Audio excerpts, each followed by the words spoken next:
우리 앞에 놓여지는 오늘의 어떤 상황 속에서도 하나님은 나의 왕이시고 나의 소망입니다. 이 고백이 끊이지 않는 오늘 하루가 되시길 바랍니다. 다 함께 사도신경으로 우리의 신앙을 고백하겠습니다. 전능하사 천지를 만드신 하나님 아버지를 내가 믿사오며 그 외아들 우리 주 예수 그리스도를 믿사오니 이는 성령으로 잉태하사 동정녀 마리아에게 나시고 본디오 빌라도에게 고난을 받으사 십자가에 못 박혀 죽으시고 장사한 지 사흘 만에 죽은 자 가운데서 다시 살아나시며 하늘에 오르사 전능하신 하나님 우편에 앉아 계시다가 저리로서 산 자와 죽은 자를 심판하러 오시리라. 성령을 믿사오며 거룩한 공회와 성도가 서로 교통하는 것과 죄를 사하여 주시는 것과 몸이 다시 사는 것과 영원히 사는 것을 믿사옵나이다. 아멘.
오늘 우리가 함께 나눌 말씀은 예레미야 3장 19절부터 25절입니다.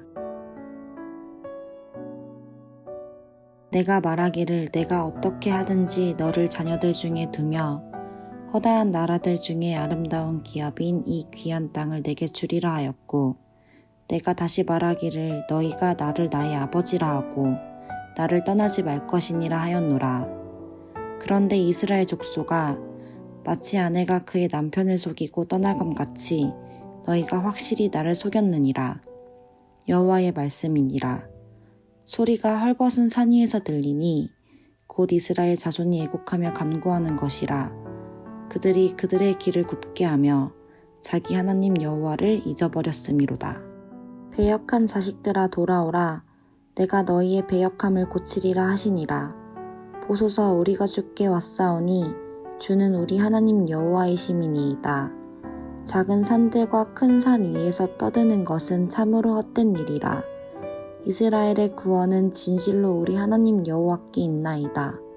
부끄러운 그것이 우리가 청년의 때로부터 우리 조상들의 산업인 양떼와 소떼와 아들들과 딸들을 삼켰사온즉 우리는 수치 중에 눕겠고 우리의 치욕이 우리를 덮을 것이니 이는 우리와 우리 조상들이 청년의 때로부터 오늘까지 우리 하나님 여호와께 범죄하여 우리 하나님 여호와의 목소리에 순종하지 아니하였음이니이다. 아멘. 반갑습니다. 오늘 예레미야 3장 19절부터 25절을 중심으로 부르심이라는 주제의 말씀을 함께 나누겠습니다. 오늘 본문을 통해서 하나님께서는 이스라엘 백성들에게 거짓 신은 너희를 속인다. 거짓 신은 너희에게 대가를 요구한다. 거짓 신은 너희를 수치스럽게 만든다. 이렇게 이제 말씀을 하십니다. 먼저 23절인데요. 작은 산들과 큰 산 위에서 떠드는 것은 참으로 헛된 일이라. 이스라엘의 구원은 진실로 우리 하나님 여호와께 있나이다. 그러니까 작은 산들과 큰 산 위에서 떠드는 것 이렇게 말하는데 그거는 산에서 바알 우상을 숭배하는 것을 말합니다.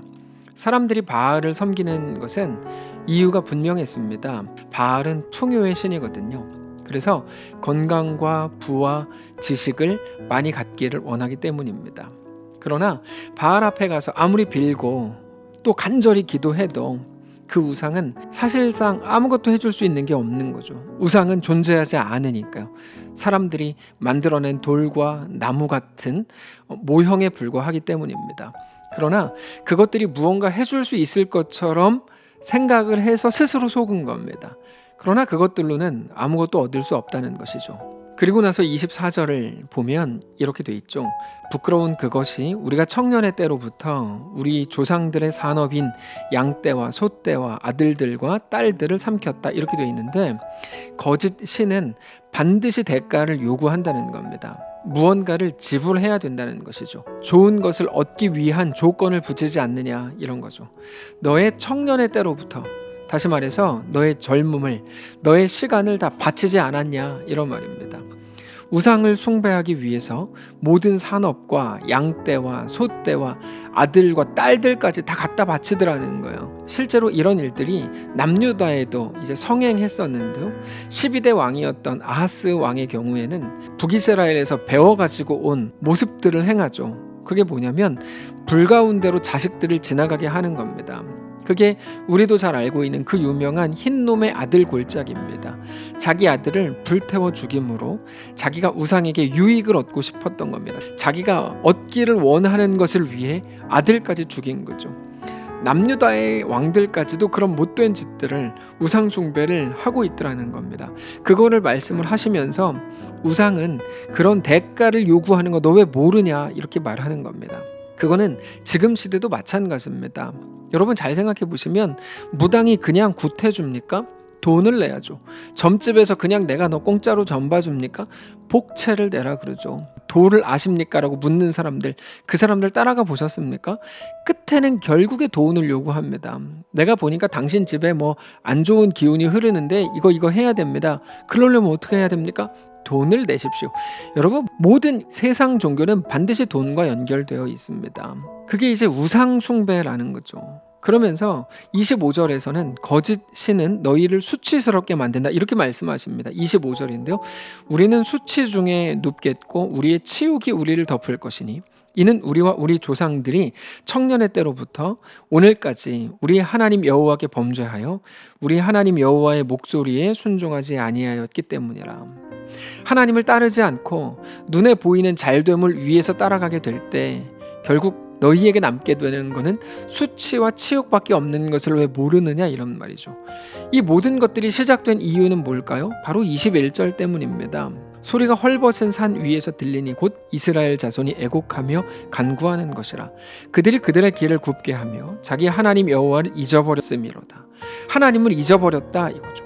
그들이 울면서 간구하지만 그들의 눈물은 그저 자기들이 얻기를 원하는 것을 얻지 못한 눈물일 뿐 하나님이 주인이시고 하나님이 전부이신 삶에 대한 고백은 아니었다는 겁니다. 여러분들 말씀을 드리지만 회개는 감정도 아니고 눈물도 아니고 후회도 아닙니다. 또한 회개합니다 라는 입술의 고백도 아닙니다. 회개는 뭡니까? 돌이킴입니다. 무엇에서 무엇으로 돌이켜야 되는 거죠? 영광과 명예를 만드는 자가, 안정을 만들어주는 자가 내 실력, 내 인맥, 내 돈이라고 믿었던 그 하나님 없음에서, 그게 우상숭배잖아요. 왜 우상에게 간다고요? 그것들을 나에게 채워줄 거라고 생각하기 때문입니다. 거기에서 내 모든 상황과 환경 속에서도 나를 가장 영광스럽고 명예롭게 만드시는 분이 하나님이심을 믿는 자리로의 돌이킴을 말하는 겁니다. 그게 회개입니다. 주님, 내가 회개합니다. 내가 잘못했습니다. 내가 내 안정과 명예와 영광을 만드는 자인 줄 알았습니다. 근데 아닙니다. 하나님이 내 삶을 붙드시는 자인 것을 믿습니다. 그게 회개 기도인 겁니다. 그냥 용서해 주십시오가 아니고 나를 돌이켜 하나님께로 향합니다. 그게 회개 기도라고요. 그게 하나님이 말씀하시는 회개입니다. 저는 지금 우리가 사는 우리 시대, 이 코로나 시대가 예레미야가 하나님의 말씀을 외치던 그 시대가 너무 닮았다고 생각합니다. 모두가 안정을 위해서 소리를 지르고 울고 있는 시대입니다. 아프고 힘들고 고통스러워서 소리 지르면서 우는 거는 당연한 일입니다. 그러나 우리가 할 수 있는 게 그것밖에 없다면, 아니 그것밖에 없다고 우리가 생각한다면, 나는 우는 것밖에 할 게 없어, 나는 더 이상 능력이 없으니까, 동시에 누구도 나를 붙들어 줄 자가 없어 라고 생각하는 게 전부라면 도대체 우리 자신이 신앙인이라고 말할 근거가 어디 있냐는 거죠. 우리 믿음이라는 건 어디 존재합니까? 우리는 우리가 아파하는 모든 문제가 해결되어야만 그게 구원이고 그게 은혜고 그게 안정이라고 말합니다. 그러나 그 속에서조차 하나님이 우리에게 영광을 만드실 수 있고 명예를 만들어내시고 심지어 우리가 실패한 자리에서조차 세상이 우리에게 주지 못하는 진정한 샬롬을 오직 하나님이 이루어 주시는 분이라는 사실을 우리는 오늘 고백하고 인정하고 그 앞에 엎드려야 할 것입니다. 하나님이 우리에게 요구하시는 게 바로 그거고, 특별히 지금 시대에는 우리에게 그거를 도전하고 계신다는 걸 알아야 됩니다. 너 광야에서도 폭풍 속에서도 너를 지키는 분이 하나님이시다 라고 하는, 그래서 폭풍이 없어야, 광야가 아닌 풍족한 가나안일 때야 우리가 얻게 될 영광과 명예, 그러나 그것과는 비교도 할 수 없는 폭풍과 광야 속에서도 하나님으로 인해 만들어질 수 있는 완전한 은혜가 하나님께로부터 나온다는 사실을 믿음으로 고백하라는 거죠. 어디서요? 폭풍과 광야 속에서. 지금 그게 이 시대를 지나고 있는 우리에게 대한 하나님의 요구요, 도전이라는 겁니다. 그게 오늘 예배를 여는 찬양이었죠. 귀한 가사였습니다. 하나님은 너를 만드신 분, 너를 가장 많이 알고 계시며, 하나님은 너를 만드신 분, 너를 가장 깊이 이해하신단다. 하나님은 너를 지키시는 분, 너를 절대 포기하지 않으며, 하나님은 너를 지키시는 분, 너를 쉬지 않고 지켜보신단다. 하나님은 너를 원하시는 분, 이 세상 그 무엇 그 누구보다 하나님은 너를 원하시는 분, 너와 같이 있고 싶어 하신단다. 하나님은 너를 인도하는 분, 광야에서도 고통 중에도 하나님은 너를 인도하는 분, 푸른 초장으로 인도하신단다. 그의 생각 셀 수 없고 그의 자비 무궁하며 그의 성실 날마다 새롭고 그의 사랑 끝이 없단다. 이거를 우리에게 말씀을 하시는 겁니다. 사랑하는 성도 여러분, 말씀을 정리하겠는데요. 신자는 자기가 어떤 시대를 살고 있는지 반드시 매일같이 확인해야 됩니다. 신자는 시대를 떠나서 존재하지 않습니다. 그 말은 늘 말씀드렸던 정황을 떠나서 존재하지 않는다는 것과 마찬가지입니다. 그 시대가 없다면 우리의 성도로서의 존재 자체가 무의미한 겁니다. 그래서 성도는 언제나 어떤 시대 속에 있는가가 제일 중요합니다. 우리가 사는 시대가 어떤 시대입니까? 매우 불편한 시대고 교회를 다닌다는 것만으로도 눈치를 봐야 되는 시대입니다. 그러나 반대로 조금만 타협하면 얼마든지 편해질 수 있고 아무 문제 없이 전혀 불편함 없이 살아갈 수 있는 시대가 지금 시대이기도 합니다. 완전히 그 갈림길에 있는 거죠. 무엇 선택하겠냐는 거예요. 이거는 50년 전과 같습니다. 총을 들이밀면서 예수 믿으면 쏴 죽이고 안 믿는다 그러면 살려줄게. 이것과 똑같은 거죠. 조금만 타협하면, 하나님과 거리를 조금만 두면, 하나님과도 사회적 거리두기를 하면, 조금만 눈만 감아주면 너무 살기 편한 시대입니다. 이 시대를 우리에게 성도로서 살아보라고 하신 것이 우리에게 대한 하나님의 부르심입니다. 성도 여러분, 어떻게 하시겠습니까? 광야라고 소리를 지르시겠습니까? 힘들게 계속 놔두면 하나님을 버릴 겁니다. 그리고 세상의 편안함을 따르겠습니다. 마음 먹으셨습니까? 하나님이 우리를 어떻게 부르셨는지, 어떤 자리로 부르셨는지, 누구로 부르셨는지를 생각하고 오늘 하루를 시작하시기를 바랍니다. 우리 역할은 무엇인지, 우리에게 대한 하나님의 도전은 무엇인지, 하나님의 기대는 무엇인지 깨닫게 되시기를 바랍니다. 그래서 그 자리가 광야이든지 폭풍이든지 고통이든지 가나안이든지 풍족함이든지 우리의 그 오늘의 상황이 아닌 시대와 정황으로의 부르심을 확인하면서 또 그렇게 오늘 승리하는 날 되시기를 주님 이름으로 축복합니다. 한번 기도하겠습니다. 살아계신 하나님, 하나님의 놀라운 은혜 앞에 섭니다. 주님 우리를 다스리시고 가르치시고 깨닫게 하시기를 원합니다. 하나님이 우리를 어떤 시대로 부르셨는지, 어떤 시대 속에 어떤 정황, 어떤 역할, 어떤 배역으로 부르셨는지를 기억하며 그렇게 하나님의 사람들로 힘있게 승리하게 하옵소서. 그 속에서 우리에게 대한 하나님의 도전, 요구, 기대가 무엇인지 깨닫게 하시고 그 속에서 단지 내 편함과 상황의 만족을 위해 달려가던 길을 멈추고 완전히 돌이켜서 하나님만을 믿음으로 바라보는 귀한 우리 성도들의 삶이 되도록 축복하시옵소서. 그렇게 마음먹은 모든 자들 가운데 은혜 주셔서 넉넉히 그 길 가게 하시고 주님과 승리하는 귀한 날 되도록 축복하시옵소서. 감사드리며 살아계신 예수님의 이름으로 기도합니다. 아멘. 사랑하는 성도 여러분, 하나님께서 오늘 우리에게 하루를 또 허락하셨습니다. 오늘 말씀을 기억하면서 우리를 부르신 부르심은 무엇인지, 우리 역할은 무엇인지 그 역할을 잘 감당하시고 승리하는 신자로 세워지시기를 주님 이름으로 축복합니다.